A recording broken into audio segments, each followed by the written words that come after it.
Hello guys, welcome back to my channel. અમે નીકળી ગયા છીએ અત્યારે ભાવનાથ જવા માટે મંદિરે. ગાડી હાકી રહ્યા છીએ અત્યારે અમારા સંદીપભાઈ કામરિયા. એ હાક છે અત્યારે ગાડી ફૂલ સ્પીડમાં જવા દે છે, કારણ કે એને મજા આવે છે ફૂલ. વચ્ચે વચ્ચે ભાઈને કેવું પડે છે કે તમે ગાડી ધીમે હાકજો, કારણ કે આજુબાજુ વાળાને ઠોકવાની બીક ના રહે. આ છે તો કે ભવનાથ નો મેઇન ગેટ, આપણે જુનાગઢ સિટી નો મેઇન ભવનાથ નો ગેટ છે. ફર્સ્ટ દોર છે આવડો. તો ગાઈસ, સંદીપભાઈ ધીમે ધીમે આવડી આપણે ભવનાથમાં અંદર મંદિરના દર્શન કરવા માટે લઈ જાય છે. તો જો તમે દર્શક મિત્રો, આ છે જુનાગઢ નો મેઇન ગેટ. મેઇન ગેટ મતલબ કે ભવનાથ નો મેઇન ગેટ બ્રો. તો તમે જોઈ શકો છો આ ગિરનાર નો પવિત્ર ધામમાં અત્યારે નેચર જોવો તમે. તો મિત્રો, તમે તમારી ગર્લફ્રેન્ડ સાથે, ઘરવાળી સાથે જુનાગઢ મંદિરે દર્શન કરવા આવી શકો છો, અને જુનાગઢના આ અદ્ભુત અને નેચરલના વ્યૂનો આનંદ માણી શકો છો.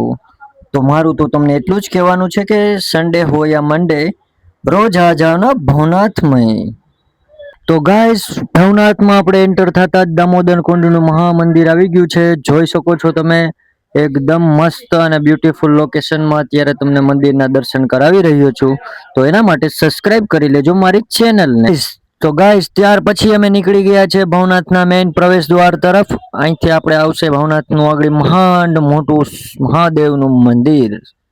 તો ભવનાથ મહાદેવ મંદિરે પૂછડા લુખી લાસુ બધી ઉતરી ગઈ છે ફોર વ્હીલ માંથી, અને મંદિર તરફ જઈ રહી છે. તો ગાઈસ, આ છે આપણા ભવનાથનું મહાન મંદિર, મહાદેવનું મંદિર. જોવો તમે, ગિરનારનો વ્યૂ પણ પાછળ મસ્તનો મળે છે. તો ગાઈસ, આ છો જુનાગઢ મહાદેવનું મંદિર ભવનાથમાં જે આવેલું છે. અંદરથી તમને લાઈવ દર્શન કરાવું છું. જોવો, સબસ્ક્રાઇબ બી કરી લેજો મારી ચેનલ. આ છે જુનાગઢ મંદિરનો મુરગી કુંડ, જેમાં શિવરાત્રીની રાતે મહાદેવના રૂપમાં બધા સાધુ આવીને સ્નાન કરે છે. આ છે તે મુરગી કુંડ. જોઈ લ્યો આ મહાદેવ મંદિરે દર્શન કરીને પછી નીકળી ગયા છે અમે ટી પોસ્ટે ચા પીવા. ટી પોસ્ટે ચા પીને અત્યારે અમે નીકળી જશું પાછા ઘરે જવા માટે. તો ચાલો દોસ્તો, ફરી મળીએ.